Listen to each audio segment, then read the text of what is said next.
ప్రకటన గ్రంథం అపొస్తలుడైన యోహాను వ్రాసిన ప్రకటన గ్రంథం 22వ అధ్యాయం 17వ వచనం ధ్యానం చేద్దాం. ఆత్మయు పెండ్లి కుమార్తెయు రమ్ము అని చెప్పుచున్నారు, వినువాడును రమ్ము అని చెప్పవలెను. చిన్నమాట ప్రార్థన చేసుకుందాం. ప్రభువునందు నాకు అత్యంత ప్రియమైన వారులారా, గత కొద్ది మాసాలుగా మనం ఒక ప్రత్యేకమైన అంశాన్ని ధ్యానం చేస్తున్నాం. ఏమిటా అంశము? పరిశుద్ధాత్ముడు. గత వారం నేను మీకు పరిచయం చేశాను. ప్రకటన గ్రంథం రాసిన యోహాను భక్తుడే రాసిన మొట్టమొదటి గ్రంథం యోహాను సువార్త.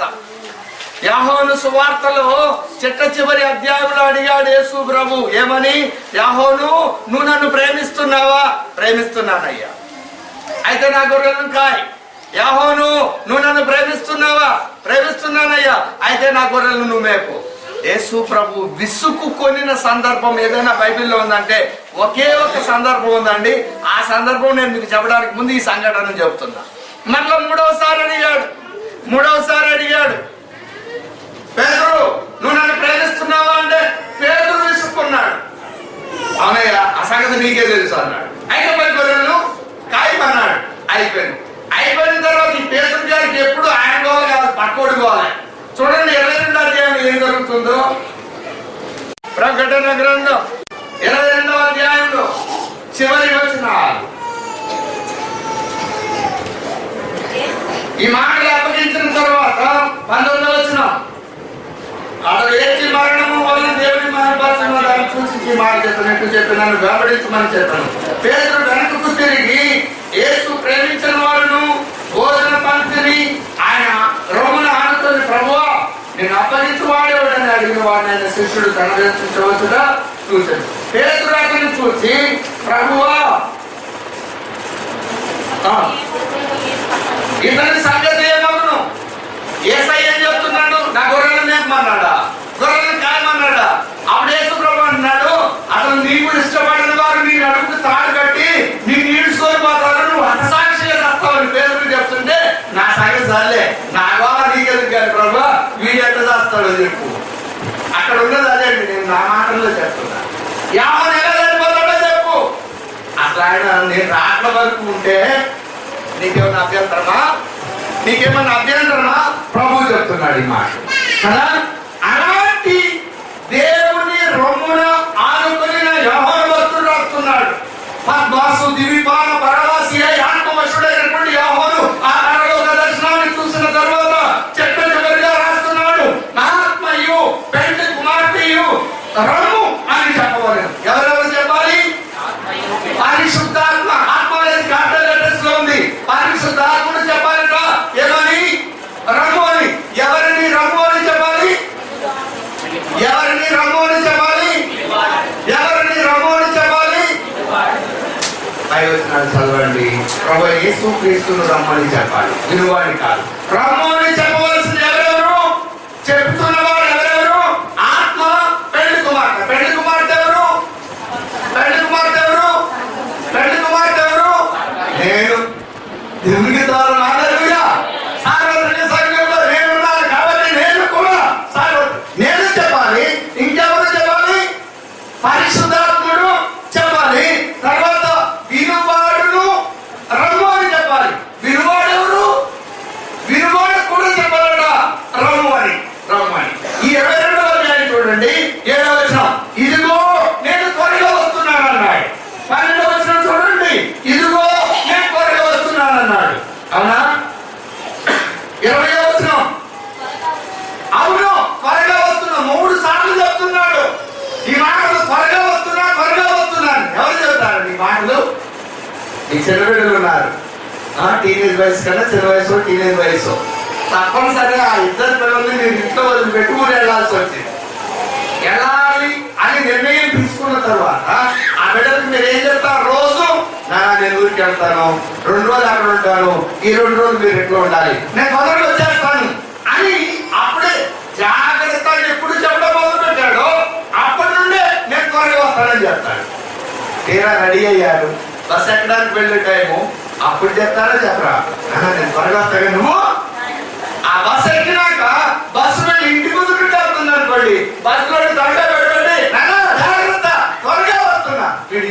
అనుకోడు, త్వరగా వస్తాడు. ఎందుకంటే 96 సంవత్సరంలో ఈ ప్రకటన గ్రంథం రాయబడింది. అప్పటికే యేసయ్య చెప్పాడు, నేను త్వరగా వస్తాను. ఆ తల్లిదండ్రులు ఆ బిడ్డల పట్ల ఎంత ఆసక్తి ఆపేక్ష కలిగి వారి భద్రతల గురించి, క్షేమాన్ని గురించి వారు ఎంతగా తపన పడుతుంది, నేను త్వరగా వస్తాను, జాగ్రత్తగా ఉండాలని బిడ్డలకు చెప్పారు.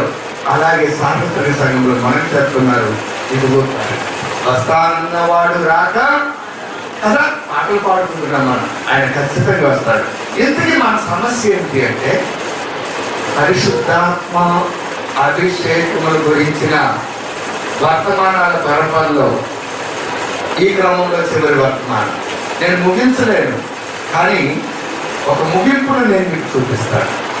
ఇది అనంతమైన సబ్జెక్టు. ప్రారంభ వర్తమానంలో చెప్పాను, పరిశుద్ధాత్ముడు అనేది చాలా ప్రమాదంతో కూడిన సబ్జెక్ట్. ఎందుకంటే ఆయన గురించి నేను చెప్పవలసినదిగా చెప్పకపోయినా, చెప్పవలసిన విషయాలు చెప్పకపోయినా, ఆయన దేవుడు, ఆయన కోపడతాడు. ఆయన కోపాన్ని నేను తట్టుకోలేను, ఎవరూ తట్టుకోలేను. ఎంతో భయంతో వణుకుతోనే ఈ 2 మాసాలు మనల్ని నడిపించారు ఆయన. ఈ చివరి వర్తమానం కూడా ఒక క్లుప్తమైన ముగింపు, ఒక నిర్ణయం దగ్గరకు మనల్ని పరిశుద్ధాత్మ నడిపించను కాక అలాగే ధ్యానం చేద్దాం. ఇప్పుడు చెప్పండి, రమ్ము అని చెప్పుతుంది ఎవరెవరు? పరిశుద్ధాత్ముడు. రెండో వ్యక్తి ఎవరు? నేను, సంఘము కదండి, సంఘము కదా. మూడవ వ్యక్తి ఎవరు? మూడవ సబ్జెక్ట్ ఎవరు? వినువాడు. 3 సార్లు వాళ్ళు చెప్తున్నారు కదా. వీళ్ళు ఎవరు, ఎక్కడ ఉన్నారు, ఏ స్థలంలో ఉండి చెప్తున్నారు? ఈ మాటలు పరిశీలన చేసినప్పుడు ఇప్పుడు పరిశుద్ధాత్ముడు ఎక్కడ ఉన్నాడు? పరిశుద్ధాత్ముడు ఎక్కడ ఉన్నాడు కదా? అభిషేకం పొందిన వ్యక్తులలో ఉన్నాడు, అనగా సార్వత్రిక సంఘంలో ఉన్నాడు కదా. పెళ్లి కుమార్తె ఎక్కడ ఉంది? పెళ్లి కుమార్తె ఎక్కడ ఉంది? ఇప్పుడు భూమి మీద ఉంది. భూమి మీద అంటే ఎక్కడ? పెళ్లి కుమారుడేమో అంతఃపురంలో ఉండాలి, పెళ్లి కుమార్తె గదిలో పడుతుండాలి. ఆ గదినేమంటా? విడిది గది అంట. విడిది గది. విడిది గది పెళ్లి కుమార్తెదా, పెళ్లి కుమారుడా? నాకు అర్థం కాల, స్పష్టంగా చెప్పాలి. పెళ్లి కుమార్తెదా, పెళ్లి కుమారుడా? పెళ్లి కుమారుడిది. పెళ్లి కుమార్తెదని కొందరు చెప్పారు. ఈ రెండింటిలో ఏది కరెక్ట్? పెళ్లి కుమార్తెది అని వాళ్ళు చేయగలుగుతారు. పెళ్లి 2, పెళ్లి కుమార్తెది అని వాళ్ళు 2, పెళ్లి కుమార్తెది అని వాళ్ళు ఇక్కడ కూడా వచ్చి సగం లేపి లేకుండా అయితాడు లేవతి తొండి పనులు దేవుడి దగ్గర చేయాలి. తెలిసి అప్పుడు నేర్చుకుంటానికి వచ్చాను. నేర్చుకోవడానికి తప్పు చెప్పారు, ఇబ్బంది లేదు, కరెక్ట్ చెప్పారు, దానివల్ల నష్టమే లేదు. మనం నేర్చుకుంటాం. పెళ్లి కుమార్తె ఎవరిది? పెళ్లి కొడుకుదా, పెళ్లి కుమార్తెదా? పెళ్లి కుమార్తెది. పెళ్లి కుమార్తెది కాబట్టి పెళ్లి కుమార్తె విడిది గదిలో ఉంది కదండి. మీరు అలా చెప్పచ్చా? పెళ్లి కుమారుడి ఇంటికి పెళ్లి కుమార్తెను తీసుకొస్తే పెళ్లి కుమార్తెకు సిద్ధపడమని ఇచ్చే ఇల్లు పెళ్లి కుమార్తె ఇస్తాడా? పెళ్లి కుమార్తె అక్కడ కట్టుకొని అక్కడ ఉంటుందా కదా? అంటే విడిది కాదు, పెళ్లి కుమారుడిదే. అది ఎప్పుడు విడిది కదండి? పెళ్లి కుమార్తె వచ్చి ఆ గదిలో వచ్చినప్పుడు అది విడిది కదండి. ఎప్పటి వరకు విడిది కది? ఆమె సిద్ధపడి వివాహ వేదిక ఎక్కే వరకు కూడా అది విడిది కది. ఆ తర్వాత మన మామూలు గారి అది పెళ్లి కుమార్తెది. పెళ్లి కుమార్తె సిద్ధపడడం వరకు పెళ్లి కుమారుడు ఇచ్చినటువంటిది, అనగా విడిది కది ఎవరిది? పెళ్లి కుమారుడు. అవునా? ఇప్పుడు మనం ఎక్కడ సిద్ధపడుతున్నాం? గదిలో సిద్ధపడుతున్నాం. గది ఏమిటి? విడిది గది. విడిది గది అంటే ఏమిటి? సంఘము. సంఘము ఈ సంఘము విడిది గది. గదిలో ఏం చేస్తారు? ఎస్తేరును సిద్ధపరిచినట్లు గంధవర్గములతోనూ సువర్ణ ద్రవ్యములతోనూ సిద్ధపరుస్తారు. నీ జీవితంలో ఇలా ఉండకూడదు, ముఖ్యెత్తులో ఉంది, ఇక్కడ మత్స ఉంది, ఈ మత్స పోవాలి, రాజు దయను పొందుకోవాలి అంటే అంతా రెడీ అయిపోయింది. పాపం అప్పుడు దాకా పెళ్లి కొడుకు ఎక్కడ ఉంటాడు? స్టేజ్ మీద కూర్చొని ఉంటాడు. పెళ్లి కుమార్తె ఎప్పుడు అవుతున్నారు? మాస్టర్ గారికి ఆయన తొందర ఎక్కువ కదండి. తీరా అంతా రెడీ అయిందని పెళ్లి కుమార్తె చెప్తే తప్ప అలంకరణ అంతా పూర్తయిందని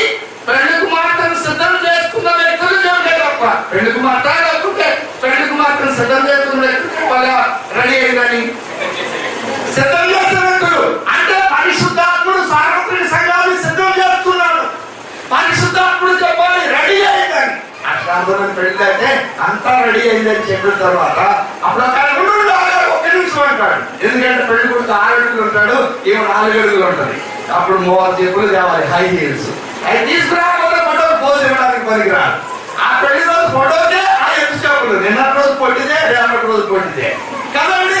ఆ పక్కన నిలబడాలి అంటే ఈడు తోడుకు ఉండాలండి. ఆగండి, పెళ్లి కుమార్తె వచ్చిందాకా పెళ్లి కొడుకు అలాగే వస్తున్నాడు, అంతఃపురం లేదని చూస్తున్నాడు. ఎవరు చెప్పాలి?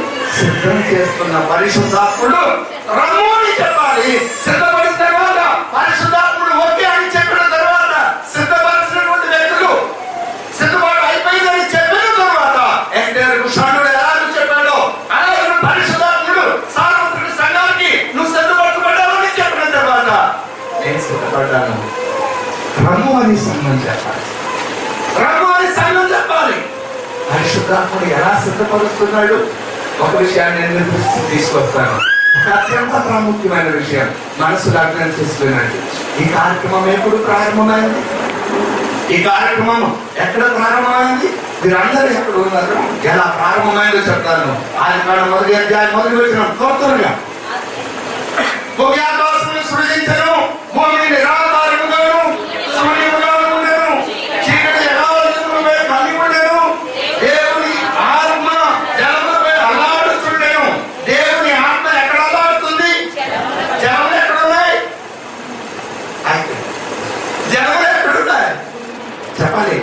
ఆ వచనాలు తిరిగి చదవండి.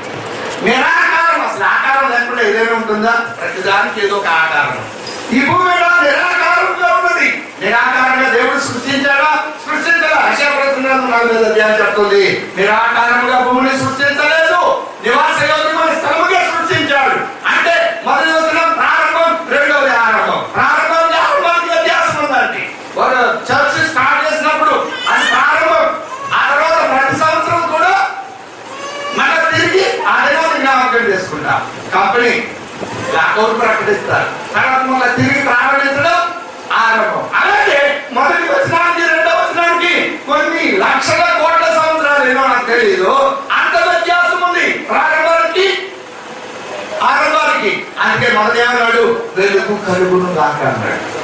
3వ వచనం 4వ వచనంలో వెలుగు కలుగును గాక అన్నాడు. నేల విషయానికి వచ్చినప్పటికి 6వ వచనానికి వచ్చేప్పటికి భూమి అగుపడును గాక అన్నాడు. కలుగును గాక అన్నాడు. అంటే ఆల్రెడీ భూమి ఉన్నది, అక్కడ భూమి ఉన్నది కనుక భూమి అగబడును గాక. 1వ అధ్యాయం 5, 6 వచనాలు నేను చెప్తున్నాను. మీరు ఫాలో అయితేనే నేను చెప్తున్నాను కదా. అటు దిక్కులు చూస్తారు. మనం ధ్యానం చేస్తున్న అంశం పరిశుద్ధాత్మని కార్యం ఎప్పుడు ప్రారంభమైందో చెప్తున్నాను. భూమి పాడైనప్పుడు, నిరాకారంగా ఉన్నప్పుడు, నిరాకారంగా ఉన్నటువంటి ఆ భూమి చీకటితో కమ్మబడింది. చీకటి మీద అగాధ జలాలు ఉన్నాయి. అగాధ జలముల మీద ఆత్మ ఉంది. ఇప్పుడు భూమి మీద చీకటి ఉందా? అగాధ జలాలు ఉన్నాయా? చీకటి ఉంది. చీకటిలో నీళ్లు కనవా? నేను ఎక్కడికి వెళ్ళిపోదును? ఆకాశంలోకి ఎక్కిపోదునా? అక్కడ నువ్వు ఉన్నావు. పాతాళంలో దిగిపోదునా? అక్కడ నువ్వు ఉన్నావు. రెక్కలు కట్టుకొని సముద్రపు అగాధంలోకి నేను వెళ్ళేదనా? అక్కడ నువ్వు ఉన్నావు. అగాధాలు ఏముంటుంది? చీకటే ఉంటుంది. ఆ చీకటి జలములతో కలిసి పెడుతున్నాయిపోయి. అవునా కదా? 139 8-9 వచనాల మనం చూస్తాం. ప్రభుత్వ ప్రియమైన వాళ్ళారా, ఈ జలములు కమ్మినప్పుడు జలముల మీద ఏం జరుగుతుంది? ఆత్మ అల్లాడుతుంది. అల్లాడటం అంటే ఏమిటి? ఆ పాలు తాగే పసిపిల్లకు పాలు త్రాగే సమయానికి మీరు పాలు ఇవ్వకపోతే ఆ బిడ్డ కాపు లేదాస్తుంది కదా. ఏదో చీమ కుట్టిందో లేకుంటే అసౌకర్యంగా ఆ బిడ్డకి ఏదైనా అయితే ఆ బిడ్డ గోలగోలు చేసేస్తుంది. అవునా కదండి? అది అల్లాడటం అంటే. పరిశుద్ధాత్ముడు అలాగ అల్లాడుతున్నాడు. ఎవరి మీద అల్లాడుతున్నాడు?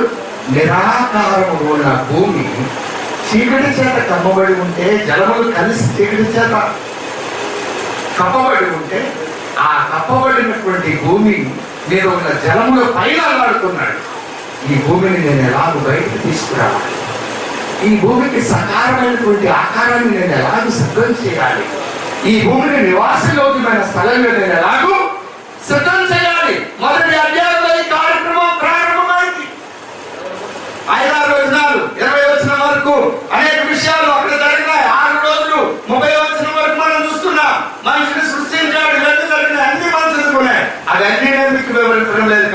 ఈ సృష్టిని గురించి మొదటి అధ్యాయం రాశాడు.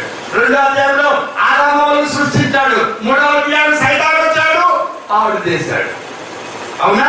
నిరాకారమైన భూమి, అక్షరార్థమైన భూమి ఎలాగో నిరాకారంగా మారిపోయిందో అలాగే దేవుడి స్వరూపంలో ఏర్పాటు సిద్ధమైనటువంటి సృష్టించినటువంటి మనుషుడు కూడా దేవుడి స్వరూపం నుండి నిరాకారంగా మారిపోయాడు.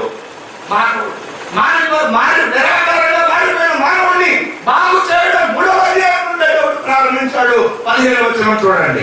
నీకును స్త్రీకి నీ సంతానమునకును ఆమె సంతానం. ఇక్కడ స్త్రీ ఎవరు, ఆమె ఎవరు? నీ సంతానము, ఆమె సంతానం. ఇక్కడ ఒక కార్యం మొదలైంది, పరిశుద్ధాత్ముని కార్యం ఇక్కడ ప్రారంభమైంది. ఆ కార్యక్రమం 788 పేజీలు కొనసాగింది పాత నిబంధన కాలం.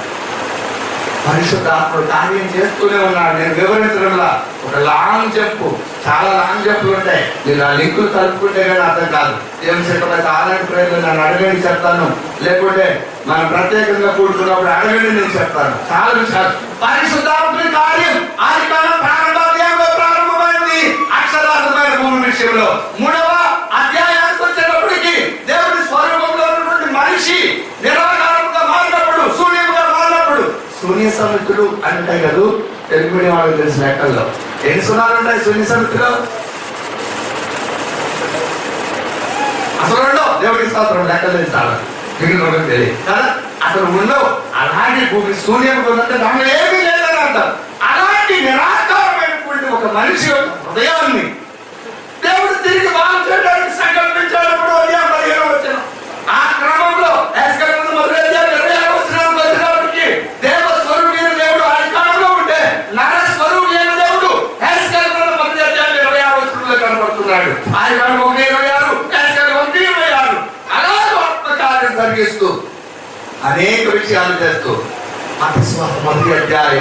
మొదటి అధ్యాయం ఎవరు చదవడానికి ఇష్టపడిన అధ్యాయం అది. మొదటి నుండి చూసినట్లయితే 55 వంశావళి ఉన్నాయి. లూకాసు 3వ అధ్యాయం 30వ వచనం నుండి అనుకుంటా అక్కడ 77 వంశాలు ఉన్నాయి. ఆ వంశాలలో 4 స్త్రీలు ఉన్నారు. ఎన్నిక చేయబడని వ్యక్తులు. అని ఎన్నో పర్వాలు ఉన్నాయి. ఆ స్త్రీల నుండి మనం నేర్చుకుంటే ఒక కుటుంబం నెమ్మదిగా సమాధానంగా ఉండాలి అంటే ఎన్నో మర్మాలు ఉన్నాయి. రూతు గారు ఉన్నారు. మొయాబీల వంశంలో జన్మించింది కదూ. మొయాబీరాలు కదూ. ఎలాగునా యేసుక్రీస్తు వంశావళిలో చేర్చబడింది. నేను మీకు ఒక అనుభవాన్ని చెప్తున్నది, రహస్యం కాదు. కొంచెం పర్టికులర్గా మనం ధ్యానం చేస్తే ఎవరైనా కనుక్కోవచ్చు. ఒక కుటుంబం కట్టబడాలి అంటే అత్తా కోడలు సఖ్యత ఉంటేనే ఆ కుటుంబం సమాధానం ఉంటుంది. కానీ మనం ఏం నేర్పిస్తాం? అసలు పిల్లల్ని చదివించేటప్పుడు ఏమని చెప్పి చదివిస్తాం? నీ కాళ్ళలో నువ్వు నిలబడాలమ్మాయి. ఎప్పుడు భర్త సంపాదించేటప్పుడు ఏదన్నా ప్రమాదం వచ్చి లేకుంటే జరగకూడదు ఏదైనా జరిగితే నీ బ్రతుకు నువ్వు బ్రతకాలని వదిలేడు కాదు. నీ కాళ్ళ మీద నువ్వు నిలబడాలని నువ్వు మొదటి పాట నేర్పిస్తే ఆ పిల్లలు చేస్తుంది. ఆడికి వెళ్ళినాక నువ్వే నా సంపాదించేది బయట పక్క నువ్వే నేర్పి పంపుతున్నావు. అలా కాదు, అత్తని గౌరవించుకుని మనం నేర్పి. అసలు రహస్యం రూపం ఏముంది? అత్త అత్త. నీ దేశమే నా దేశం, నీ ఊళ్ళే నాకు, నీ ప్రజలే నా ప్రజలు. నువ్వు ఎక్కడ చేస్తే నేను అక్కడ చేస్తాను. అత్తకి ఎంత సంతోషం అయిపోయింది. ఒకవేళ అలా చెప్పట్లేదు అనుకో, ఏం చేస్తాం? ఆ పిల్లవాడి తల్లి సందులో తీసుకెళ్ళి చెప్తుంది కొడుకు, అరే నీ భాగ్య మొదలు పెట్టు. మేము గదిలో తీసుకెళ్ళి పీఓలో రావట్లేదు. అక్కడ ధైర్యం అన్నమాట. సమాధానం ఉండదండి. బయటలో ఎన్నో విషయాలు ఉన్నాయి. కుటుంబాన్ని ఎలా కట్టుకోవాలన్నా జ్ఞానాంశం కాదు. కానీ అలాంటి వ్యక్తుల్లో నుండి కూడా దేవుడు దైవకార్యం చేస్తున్నాడు. పరిశుద్ధాత్ముడి కార్యం చేస్తున్నాడు. ఆ క్రమంలో యోహాను సువార్తలో నేను చెప్పాను, యేసు ప్రభు వచ్చాడు. యేసు ప్రభువుకు ముందు పరిశుద్ధాత్మ పూర్ణుడైన బాప్తిస్మం వచ్చే యోహాను వచ్చాడు. మార్గమును సరళం చేయడానికి, పిల్లల హృదయాలు తండ్రుల హృదయాలు పిల్లల తట్టు తిప్పడానికి ఆ క్రమంలో యేసు ప్రభు వచ్చాడు. పరిశుద్ధాత్మ పూర్ణుడై ఆయన చెప్తున్నాడు. యోహాను సువార్తలో గత వారం చెప్పాను, ఈ లోకంలో నీడ కోసం, ఈ లోకంలో ఐశ్వర్యం కొరకు మీరెందుకు ఏడుస్తారు? నేను ఇచ్చు జీవజలాలను తాగు, అవి నీ కడుపులో నుండి వస్తాయి. నీ బ్రతుకు ఆ సమరయ స్త్రీ చెడిపోయిన జీవితం కంటే చెడిపోయిందైనా ఇవ్వవచ్చు. నేను బాగు చేస్తాను. నువ్వు పండుగలు ఆచరిస్తూ ఈ లోకంలో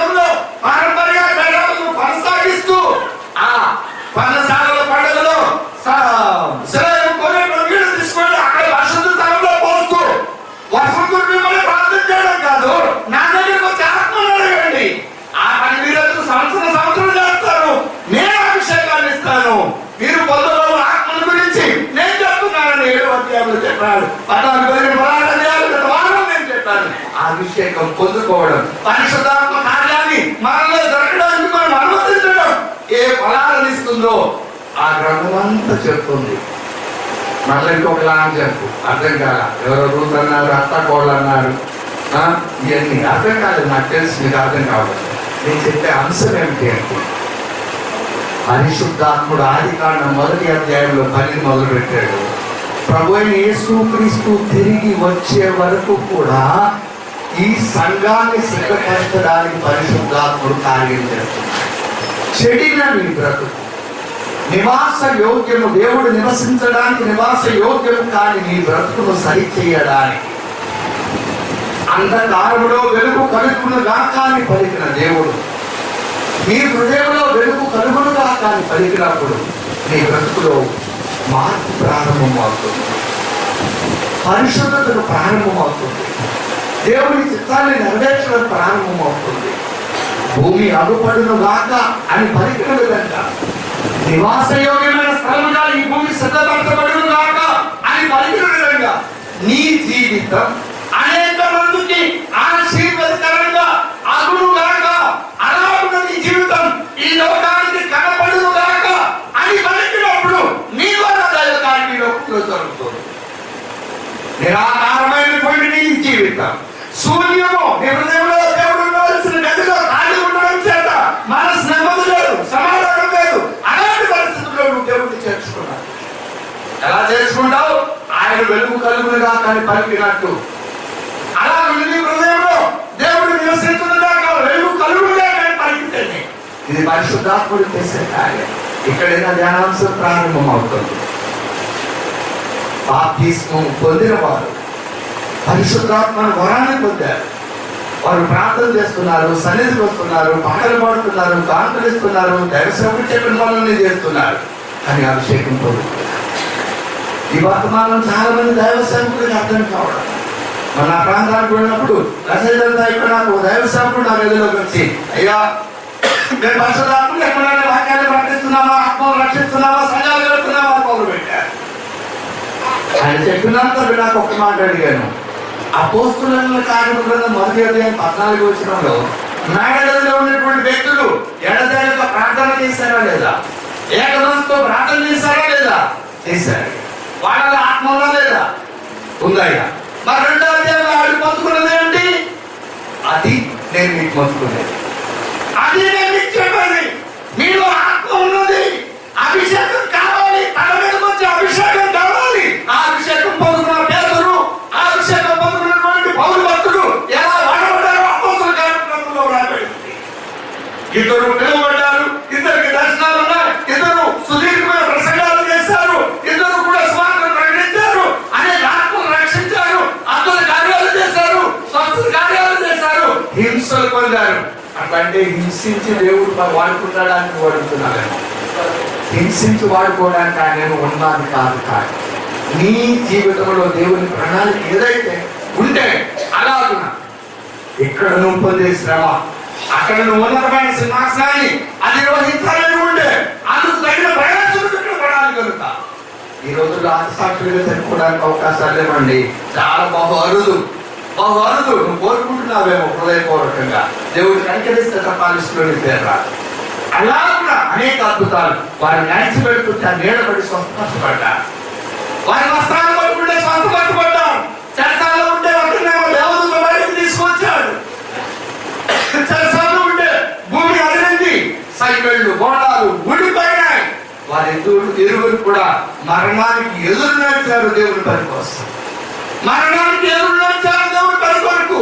యేసును తలపైకి కాళ్ళు క్రింద పెట్టి సిలువ వేస్తే నన్ను కాళ్ళు పైకి తల క్రింద పెట్టి సిలువ వేయమన్నాడు పేతురు. రోమా పట్టణంలో మరణం కాచుకొని ఉందని తెలిసినా అక్కడికే చంపబడ్డానికి వెళ్ళాడు పౌరు భక్తుడు. చావుకు భయపడలేదు. ఒకరు సిలువ పెట్టే, ఒకరు తల నరకబడి చంపబడ్డారు. కానీ వారి ఇరువురు పేర్లు దేవుగ్రంథంలో వ్రాయబడ్డాయి. వారు చేసిన కార్యాలు, వారు వేసిన పునాదులు ఈ దినం మన ఆత్మీయ జీవితం కట్టుకోవడానికి, సార్వత్రిక సంఘం యొక్క రూపును నిర్దేశించడానికి అవి పునాదులుగా ఉన్నాయి. అంతటి ప్రత్యక్షత, అంతటి గొప్ప అనుభవం మనకు దొరకలేదు, నాకు దొరకలేదు. చెప్తున్నాడు ఈ కార్యం నాలో ఉన్న పరిశుద్ధాత్మ, నన్ను సిద్ధపరుస్తున్న పరిశుద్ధాత్ముడు, సంఘంలో ఉన్న పరిశుద్ధాత్ముడు. ఒక మాట నేను మీకు పరిచయం చేసి ప్రకటన ఉన్న మూలవాక్యం దగ్గరకు వద్దాం. ఈ అంశం అయిపోతుంది. కానీ ఆత్మయు రమ్ము అని చెప్పుతున్నాడు. పరిశుద్ధాత్ముడు చెప్తున్నాడు ఏమని? ఆయన స్వరూపంలోకి నన్ను మరచడానికి సిద్ధపరుస్తూ నా జీవిత కాలంలో, నా నియామక దినాల్లో, దేవుడి కొరకు నేను పని చేయవలసిన దినాలను దేవుడి కొరకు పని చేసేటట్టుగా నన్ను సిద్ధపరిచి ఇతర విషయంలో నా పని పూర్తయినది పరిశుద్ధాత్ముడు ప్రభువైన యేసు రమ్ము అని చెప్పాలి. సిద్ధపడి నేను నా విశ్వాసమును కాపాడుకుంటుని గురి ఎదుగు పరిగెత్తుని నా వల్ల దేవుడి సంకల్పాన్ని నెరవేర్చుకుని ప్రభువైన యేసు రమ్ము అని నేను చెప్పాలి. సార్వత్రిక సంఘం చెప్పాలి. ఇంతకీ వినువాడు కూడా చెప్పాలి. వినేవాడెవడు? వినేవాడెవడు? వినేవాడే సుప్రభు. వచ్చేది ఆయన. ఆయన చెప్పుకుంటాడు రమ్ము అని. ఆర్టీసీ బస్సు ఉందండి. బస్సు మీద జనం టికెట్లు ఆడుతున్నారు. కండక్టర్ గారు కింద ఉండి రైట్ అని చెప్పి ఏమవుతుంది బస్సు ఒక దూరం వెళ్ళాక మళ్ళీ వెనక్కి రావాలి. అవునా? పాపం డ్రైవర్ అనుకున్న వాళ్ళు చూడలేదు. చెప్పేది బస్సులో ఎక్కా రైట్ ఎక్కా, బస్సు ఎక్కి రైట్ చెప్తే, బస్సు ఎక్కి రైట్ చెప్తే ఎక్కడ ఆకుండా వెళ్ళిపోవాలి. ఇప్పుడు దేవుని వాక్యం దేవుని సంఘంలో బోధించబడాలి. బోధించబడుతున్నప్పుడు వింటుంది ఎవరు? సంఘం. దేవుని వాక్యము పరిశుద్ధాత్మ పూర్ణులైన దైవ సేవకుల ద్వారా సార్వత్రిక సంఘంలో ప్రకటించబడుతుంది. ప్రకటించబడుతున్నప్పుడు వినువారెవరు? ప్రకటిస్తున్న వారెవరు? దైవ సేవకులు. దైవ సేవకులు సంఘంలో వారే కాదా? సార్వత్రిక సంఘంలో వారే కాదా? సార్వత్రిక సంఘంలో శరీర భాగాలే కాదా? అవునా కాదా? అవును. వినేవారెవరు? వినేవారు కూడా సంఘంలోని బోధించేవారు పరిశుద్ధాత్మ పూర్ణులై బోధిస్తున్నప్పుడు వారిలోని పరిశుద్ధాత్ముడు రమ్ము అని చెప్తున్నాడు. సార్వత్రిక సంఘంగా అందరం కలిసి చెప్తున్నాం. సేవకుల వర్గంగా వీరు రమ్ము అని చెప్పినట్లు వింటున్నటువంటి విశ్వాసుల యొక్క వర్గం ఉందే వారు కూడా రమ్ము అని చెప్పాలి. వీరందరూ కలిసి ఎందుకు ముమ్మారు చెప్తున్నాడు? 3 గంటల తాడు బలమైనది కనుక. ఈ 3 అభిప్రాయాలు కలిసినప్పుడు లేకపోతే ఏం జరుగుతుంది? పరమగీత గ్రంథం 8వ ప్రకారం నాకు ఒక చిన్న చెల్లెలు కలదు, దానికి వివాహ వయసుకు వచ్చింది, ఇంకొక వయసు రాలేదు, దాని నిమిత్తమై నేనేమి చేద్దామని. అవునా? ఇంటికి వాళ్ళ అక్కగారు చిన్న చెల్లెలు అని చెప్తున్నా. నిజమేనా? నిజమేనా? ప్రశ్న వేశాను. నాకు పెట్టుకోండి, ధ్యానం చేద్దాం. ఇలా కూడా నా ధ్యానాంశం ఈ వర్తమానం యొక్క సారాంశం. ఆది కాండం మొదటి ఇప్పటి వరకు మీకు అర్థమైనా కాకపోయినా ఈ మాటలు నా వైపు చూసి లక్ష్య పెట్టండి. పరిశుద్ధాత్ముని కార్యం ఆది కాండం 1వ అధ్యాయం 1వ వచనంలో ప్రారంభమైంది. ఎక్కడ ప్రారంభమైంది? ఎలా ప్రారంభమైంది? నిరాకారముగా ఉన్న భూమిని సకారముగా నివాసయోగ్యంగా సిద్ధం చేయడంలో ప్రారంభమైంది. ఆ కార్యము చేస్తున్న వ్యక్తి ఎవరు? పరిశుద్ధాత్ముడు. ఎప్పటి వరకు చేస్తాడు? ఈ భూమి మీద ఉన్నటువంటి మానవ జాతిని, అందులో ఉన్నటువంటి దేవుని ప్రణాళికలో ఉన్న వ్యక్తులను దేవునికి యోగ్యమైన వ్యక్తులుగా సిద్ధపరిచేవారు. అంటే ప్రభువు వచ్చినప్పుడు రాకడలో ఎత్తబడడానికి సిద్ధపరచబడిన వ్యక్తులుగా సిద్ధం చేసే వరకు ఆ కార్యక్రమం కొనసాగుతుంది. అది ప్రకటన గ్రంథం చివరి అధ్యాయం చివరి వచ్చినాడు. అవునా? ఈ మాటలు అర్థమైనాయా? ఇప్పటి వరకు మీకు అర్థమైనా కాకపోయినా సంశయం లేదు. ఈ తరంలో దేవుడు చేస్తున్న కార్యం నేను చెప్తున్నాను. ఆది కాలం 1వ అధ్యాయంలో పరిశుద్ధాత్మ కార్యం ప్రారంభమైంది. అది ఎప్పుడు ముగించబడుతుంది అంటే ప్రభువైన యేసుక్రీస్తు వసంతరాయణానికి వస్తున్నప్పుడు ఆయన సిద్ధపరచబడిన సార్వత్రిక సంఘం సిద్ధపరచబడే వరకు కొనసాగుతుంది. ఎవరైతే ఈ సంఘాన్ని సిద్ధపరుస్తున్నటువంటి పరిశుద్ధాత్ముడు ప్రభువైన యేసు రమ్ము అని చెప్తాడో, పరిశుద్ధాత్ముడి చేత సిద్ధపరచబడిన సంఘం కూడా ప్రభువైన యేసు రమ్ము అని చెప్పేవారు. ఇవన్నీ ఏకకాలంలో జరుగుతాయి. ఒకే దినాన్ని రెప్పపాటులో 13 కార్యాలు జరుగుతాయి. రెప్పపాటు కాలంలో ఒకే దినాన్ని జరిగే 36 కార్యాలు ఏమున్నాయి అవి తర్వాత ధ్యానం చేద్దాం. ఆ రెప్పపాటు కాలంలో జరిగేవి ఈ ఇన్సిడెంట్. ఇప్పుడు మనం చెప్పుకున్నంతసేపు ఎంతసేపు చెప్పినా చాలా మంది చాలా విషయాలు అర్థం కాదు. ఎందుకంటే నేను మీకు అర్థమయ్యేటట్లు బోధించడానికి ప్రయత్నం కూడా చేయలేదు. నా అంశం అదే అయిపోదు కనుక బైబిల్ గ్రంథం యొక్క సారాంశాన్ని ఈరోజు నేను మీ ముందు ఉంచుతున్నాను. పరిశుద్ధాత్ముడి కార్యం ఆదికాండం 1వ అధ్యాయం నుండి 9వ అధ్యాయం వరకు ఉంది. అది ఎలా కొనసాగుతుందంటే నిరాకారమైన భూమిని సకారమైన భూమిగా మార్చడంలో ప్రారంభమైంది. దేవుని స్వరూపంలో ఉన్నటువంటి మానవుడిని ఆజ్ఞ అతిక్రమం ద్వారా దేవుని స్వరూపం కోల్పోవడం ద్వారా మళ్ళా తిరిగి ఆ మానవుడికి దేవుని స్వరూపాన్ని తీసుకురావడం అనే ప్రక్రియ కొనసాగుతుంది. ఈ సార్వత్రిక సంఘంలోని మనుషులు ఆ దేవుని యొక్క దేవత్వాన్ని సంపూర్ణంగా పొందుకునే వరకు దేవునికి ఇష్టమైన వ్యక్తులుగా సిద్ధపరచబడే వరకు కొనసాగుతుంది.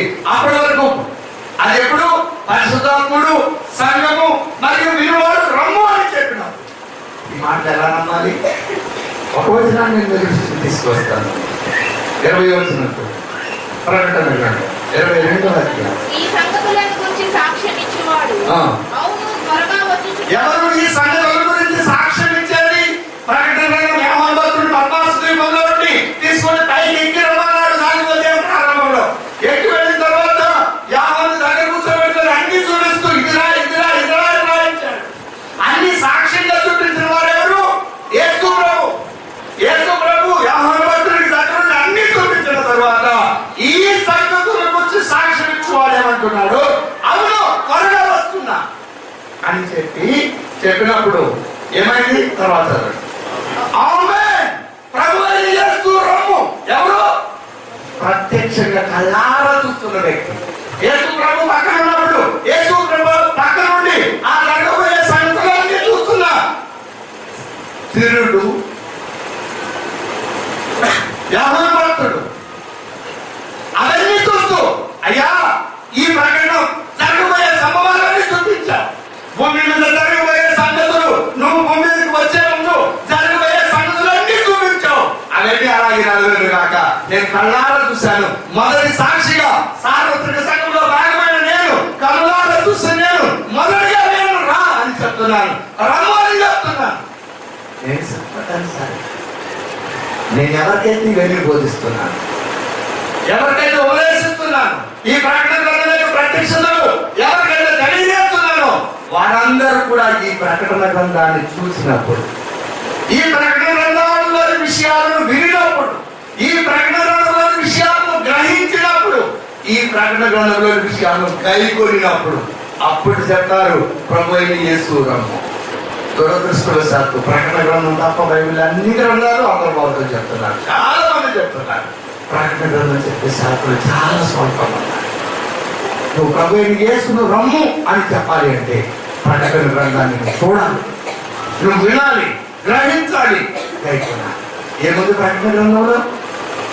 ప్రభు అయిన యేసు వస్తున్నప్పుడు భూమి మీద జరిగే పరిణామాలు ఉన్నాయి, పరలోకంలో జరిగే పరిణామాలు ఉన్నాయి, ఆ పరిణామాల పర్యవసానాలు ఉన్నాయి. అవన్నీ నీకు తెలియాలి, అవన్నీ నీకు తెలియాలి. అందుకు ప్రకటన గ్రంథం ధ్యానం.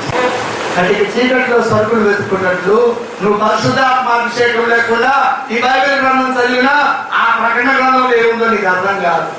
ఆది కాలంలో ఏం చెప్పాడో నీకు తెలియదు. కాబట్టి నువ్వు పరిశుద్ధాత్మ అభిషేకం పొందుకోవాలి. ఆయన చేసిన కార్యాలు ఎన్నో చెప్పుకుంటూ వచ్చాడు. అవి నీకేం అర్థమైందో అర్థం కాలేదు నాకు తెలియదు. కానీ ఒక విషయం, అది అర్థం కావాలి అంటే నువ్వు అభిషేకాన్ని పొందుకోవాలి. అభిషేకాన్ని పొందుకున్నప్పుడు దేవుని మనసు ఏమిటో తెలుస్తుంది. దేవుని శక్తిని నువ్వు అనుభవించగలుగుతావు. దేవుని కార్యాలు తీవ్రంగా చేయబడతాయి. దేవునితో సాహసించాలి అంటే, ఆయనతో కలిసి నడవాలి అంటే అభిషేకాన్ని నువ్వు పొందుకోవాలి. అభిషేకం పొందుకున్నప్పుడే దేవుని వాక్యం ఏమిటో తెలుస్తుంది. దేవుని వాక్యంతో సహవాసం అంటే దేవునితో నువ్వు కలిసి నడవాలి, దేవునితో మాట్లాడటం, నువ్వు ప్రార్థన చేయడం, దేవుని స్వరాన్ని వినడం. అందుకు అభిషేకం పొందుకోవాలి. ఎందుకు ఈనాడు క్రైస్తవులు తోటెళ్తున్నారు?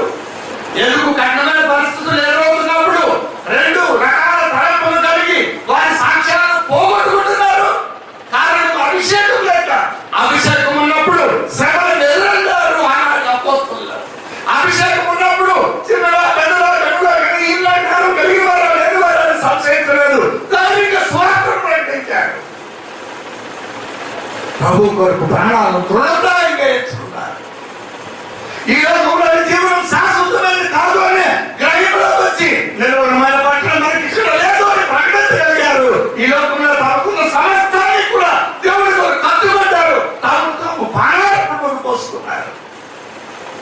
ఎందుకు ఇక్కడ ఈ లోకంలో నా ఇల్లు, నా పొలము, లేకుంటే నాకున్న ఆస్తి, నా బిడ్డలు, నా భర్త, నా భార్య, నా బంధువులు, నా బలగం, నా ఘనత, ఎక్కడుంది నీ ఘనత? నువ్వే లేదు. ఇక్కడ అభిషేకం పొందుకుంటే నీకు అర్థమవుతుంది.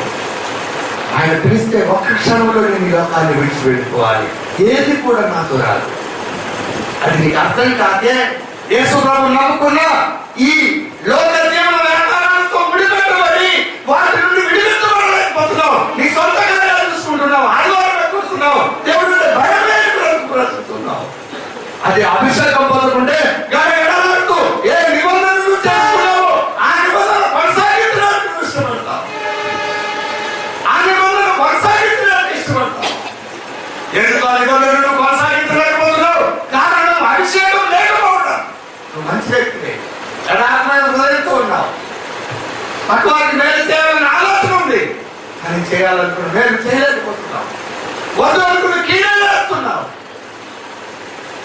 అభిషేకం లేకపోవడం. అభిషేకం పొందుకున్న వ్యక్తులకు ఉన్న వ్యత్యాసాలు ధ్యానం చేయండి. బైబిల్లో రాయబడిన ఏ వ్యక్తి కూడా అభిషేకం పొందుకోకుండా లేడు. దేవుని చిత్తంలో ఉన్న వ్యక్తులు ఆలోచన చేయండి. అందుకొరకు ప్రతి సంవత్సరం మనం కొన్ని ప్రత్యేకమైన దినాలను కేటాయించి పరిశుద్ధాత్మ అభిషేకం పండుగలను పెడుతున్నాం. గత సంవత్సరం 2 రోజులు చేయడానికి గుర్తించాడు. ఈ సంవత్సరం 4 దినాలు 7 కూటాలు. నువ్వు ప్రార్థన కొరకు సిద్ధపడితే, దేవుడు కనికరిస్తే అభిషేకాన్ని పొందుకుంటావు. మీరు చెడ్డవారయ్యుండి మీ బిడ్డలకు మంచి ఇయ్యలేరికి ఉండగా మిమ్మల్ని ప్రేమిస్తున్న మీ పరలోకపు తండ్రి అంతకంటే శ్రేష్టమైన పరిశుద్ధాత్మను మీకు అనుగ్రహింపడా ఎక్కడుంది వచనం? ఏమో అభిషేకం పొందుకుంటే చెప్తాను. లోకాసువార్త 11:9-13 వచ్చినాడని.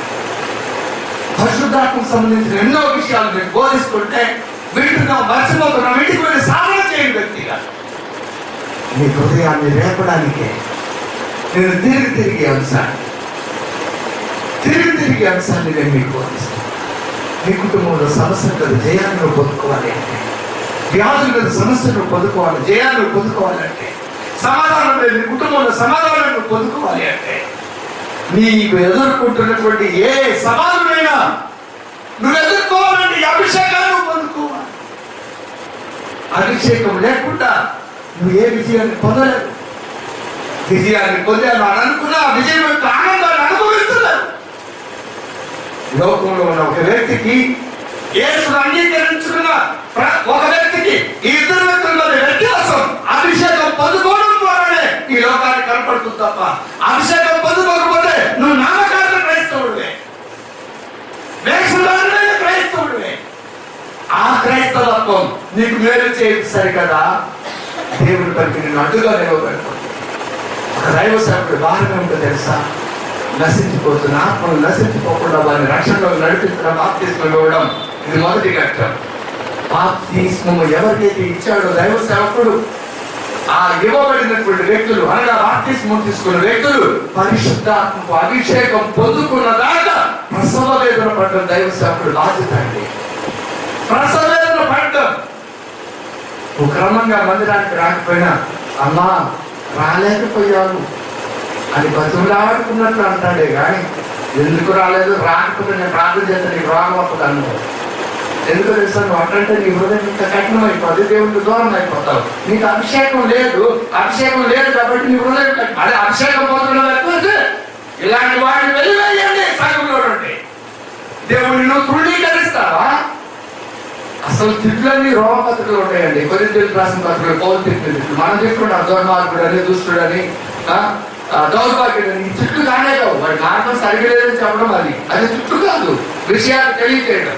అసలు చుట్టూ అంటే నువ్వు దేవుని శక్తిని ఎరిగి అనుభవించి దేవుడి మీద నువ్వు మాట్లాడతావా? అది చుట్టూ అంటే నీ తిరుగుబాటు స్వభావాన్ని దేవుడికి వ్యతిరేకంగా ఎత్తిస్తున్నావు.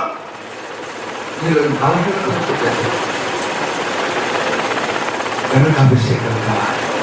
నేను ఆశపడుతున్నాను దేవుడు నాకు ఇచ్చిన ప్రతి బిడ్డ కూడా ఆ అభిషేకాన్ని పొందుకొని దేవుని చిత్తాన్ని నెరవేర్చాలని. అందుకే నా వంతుగా నేను నా ప్రయాసం పడుతున్నాను. నా ప్రయాసంలో అనేక మంది ఆత్మీయ బిడ్డలు మీరు సహకరిస్తున్నారు, మంచిది. 2 రాసుకొని అందరికి వందనాలు. అయితే భౌతికపరమైన కొన్ని అవసరాల విషయంలో మీరు సహకరిస్తున్నారు, కానీ ఆత్మ సంబంధమైన విషయాలు మీరు ఏ వర్తమానాలు అయితే మీకు అందించబడుతున్నాయో ఆ వర్తమానాల సారాంశాన్ని మీరు పొందుకున్నప్పుడు, అభిషేకాన్ని పొందుకున్నప్పుడు మీరు ఈ స్థలంలో ఉన్నారు. మిమ్మల్ని గురించిన చింత నాకు ఉండదు. అభిషేకం పొందుకున్నప్పుడు మీ హృదయాలు మండుతాయి. మీ హృదయాలు మండుతూ ఉంటాయి. అనేక మందిని వెలిగించడానికి మీరు సిద్ధపడతారు. ఎక్కడ నశించిపోతున్న ఆత్మలో మీరు ఆ స్థలానికి పడతారు. అక్కడ సువార్తను ప్రకటిస్తారు. అక్కడ మరొక సంఘాన్ని కడతారు. అలాగే దేవుడి పరిచయం విస్తరించాలి. మీరు నా దగ్గర బాప్తిస్మం పొందారు కాబట్టి మీరు సత్యం దాకా నా దగ్గర ఉండాలి. ప్రతి మాసం 10 భాగాలు నాకు ఇవ్వాలి. మీ ఆహారం కాదు అందుకు కాదు దేవుడు నాకు తెలుసు. మీరు అభిషేకం పొందిన వ్యక్తులుగా, దేవుని శక్తి చేత నింపబడిన వ్యక్తులుగా ఈ లోకంలో పనిచేయడానికి సర్వలోకంలో సర్వ సృష్టికి సువార్తను ప్రకటించి నా శిష్యులుగా చేయండి. మిమ్మల్ని శిష్యులుగా చేయమని దేవుడు ఒక సేవకుడు కాపరి హోదా ఎందుకు ఇచ్చాడు? అపోస్తుల హోదా ఎందుకు ఇచ్చాడు? శిష్యులుగా చేయడానికి, విశ్వాసం ఉండడానికి కాదు. విశ్వాసం ప్రారంభిస్తాయి.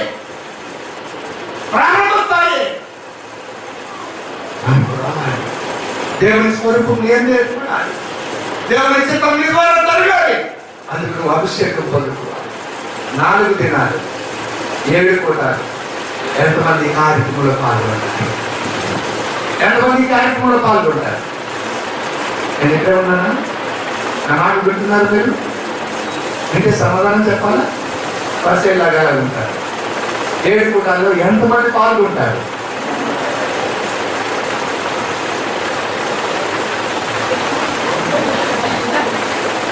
చాలా తక్కువ. అయినా సంతోషం. ఎంతమంది అన్నది నాకు కాదు. చేతులెత్తిన ప్రతి ఒక్కరు కూడా అభిషేకం పొందుకుందరుగా. 7 కూటాల్లో సంపూర్ణంగా పాల్గొందరుగా. అలా ఏకీభవించండి. మనం ఆశకల్ గారి సన్నిధికి పోయినప్పుడు అని మనల్ని ఎన్నో ప్రాముఖ్యమైన విషయాలు ఉన్నాయి. నేను చెప్తున్నాను, నువ్వు ఉద్యోగస్తులు, కూలి పని చేసుకున్న వ్యక్తులు, ఇంట్లో పని చేసుకున్న వ్యక్తులు, వ్యాపారము, వ్యవసాయం, దైవ 2 మాసాలు ప్రత్యేకించుకున్న ముఖ్య అంశాల గురించి తిరిగి ఆన్సర్ యొక్క ప్రాముఖ్యతను చెప్తూ నువ్వు అభిషేకం పొందకపోతే నీ బ్రతుకు గర్భం చెప్తుంటే ఆ బ్రతుకును గర్భం చేసుకోకుండా నేను సాధన చేసుకోవాలన్న కోరిక నీకుంటే అన్ని పనులు పక్కన పెట్టు. ఆ 4 రోజులు దేవుని సన్నిధిలో ఉపవాసం కనిపెట్టు. ఆ 4 రోజులు దేవుని సన్నిధిలో ఉపవాసం కనిపెట్టు. ప్రార్థన చేయి. అడిగిన వారికి ఖచ్చితంగా అనుగ్రహించి దేవుడు అడుగుడు మీకు ఇవ్వబడును. ఎన్నో కారణాలు చెప్తావు. అన్ని మీటింగ్స్ కాదు, ఇలా కాదు. అన్ని మీటింగ్స్ స్వార్థ ప్రకటన అవసరం లేదు. నువ్వు వచ్చినా సంతోషం, రాకపోయినా పర్వాలేదు. మన మీటింగ్గా నువ్వు రాకపోతే అట్లా ఈ మొహమాటాలు అక్కడ అక్కర్లేదు. దేవుని చక్కగా ఉన్న వాళ్ళంతా స్వార్థ. కానీ ఇది అట్లా కాదు. నువ్వు నా ఆత్మీయ పెట్టావు. నువ్వు అభిషేకం పొందుకునేదాకా నా కడుపు మండుతూనే ఉంటుంది. నా హృదయంలో వేదన మండుతూనే ఉంటుంది. నువ్వు అభిషేకం పొందుకొని దేవుని ఆత్మ చేత నింపబడితే అప్పుడు నువ్వు నడిపించబడతావు. ఎలాగ నడిపించబడతావు చెప్పిన సమయం అవుతుంది. కానీ ఒక్క మాట దయచేసి నాకు 5 నిమిషాల సమయం ఇవ్వండి. అభిషేకం పొందుకున్న రోజు నువ్వు ఒక వెలుగులా కనపడతావు. అపొస్తలుల కార్యగ్రంథం 9వ అధ్యాయం దేవుని చూసేటువంటి అనుభవాన్ని భక్తులు ఇక్కడ వివరిస్తున్నాడు. చూడండి, అపొస్తలుల కార్యగ్రంథం 9వ అధ్యాయం 3వ వచనం. ఇది పౌలు గురించి రాయబడినటువంటి సందర్భం. పౌలు ప్రయాణం చేస్తూ దమస్కు దగ్గరికి వచ్చినప్పుడు అకస్మాత్తుగా ఆకాశం నుండి ఒక వెలుగు అతని చుట్టూ ఒక వెలుగు ప్రకాశించును. 22వ అధ్యాయం అపొస్తలుల కార్యముల గ్రంథం 22వ అధ్యాయం 10వ వచనం.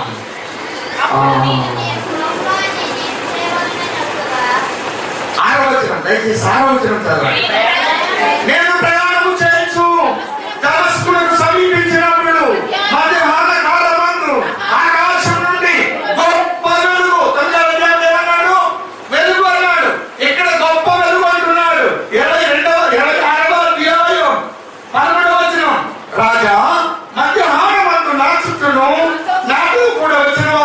వచ్చును.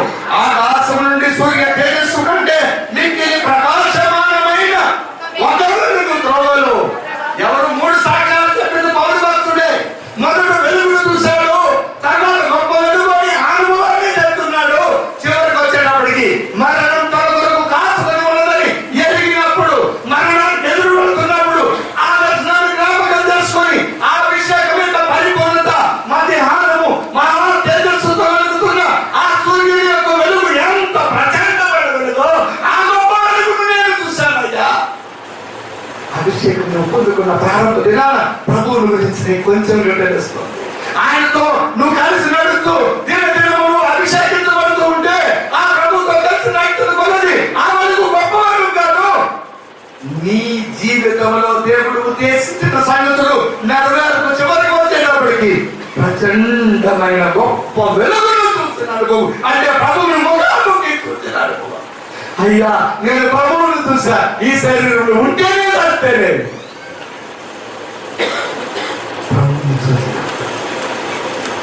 ప్రభువుని చూసినప్పుడు ఈ అనుభవం, అందుకోసం అభిషేకం నేను సవినయంగా మనం చేస్తున్నా. మీలో ప్రతి ఒక్కరు ఇప్పుడు మందిరానికి రాని వారిని కూడా వెంట పెట్టుకోవాలి. ఈ కోరికల్లో పాల్గొనండి. ఎంతమంది వచ్చారనేది నాకు లెక్క కాదు. నా ప్రియ బిడ్డలందరూ పాల్గొవాలని నేను ఆశపడుతున్నాను. పాల్గొన్న ప్రతి వ్యక్తి, 7 కూటాల్లో పాల్గొన్న ప్రతి వ్యక్తి అభిషేకం పొందుకోవాలన్న 4 దినాలు కూడా నేను ఉపవాసం ఉండి ప్రార్థన చేస్తాను. నా ప్రార్థన దేవుడు అంగీకరిస్తాడు. నువ్వు సహకరిస్తాయి. నాకు అభిషేకం కావాలన్న కోరిక నీకు ఉంటాయి. ఆ శక్తి చేత నింపబడినప్పుడు వెలుగును చూస్తావు, గొప్ప వెలుగును చూస్తావు, ప్రత్యేకమైన వెలుగును చూస్తావు. అందుకోసం నేను ప్రయాణిస్తాను. అటు దేవుడు నాకు అందరికీ దయచేయకున్నాడు. దేవుడి మాట వాళ్ళెక్కడ దీనికి ఆశీర్వదించుకున్నా ప్రార్థన చేసుకున్నాను. ప్రభువా, మా హృదయాలను వేయాలి, మా హృదయాన్ని వెలిగిస్తున్నాను. మాట ఇచ్చాను. ఎందరికో నేను భాగ్యం రక్షణ నాకు ఇచ్చాను. ఎందరికో ఆ